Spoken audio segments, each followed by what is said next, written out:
ये अपनी police car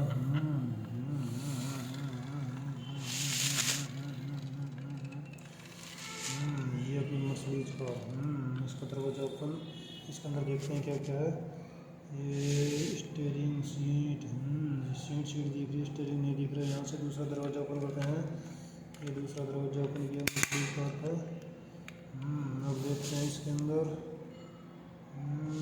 steering seat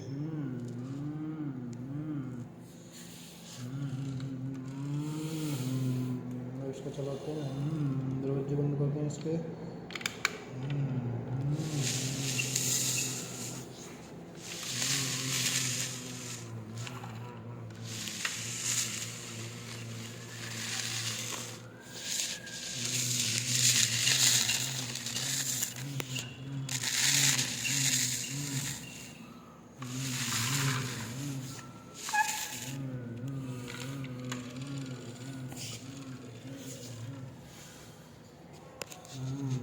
Mercedes car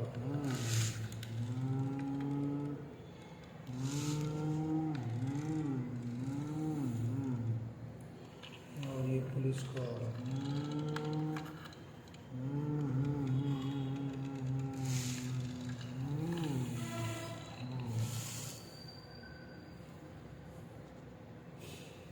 Mercedes car और पुलिस कार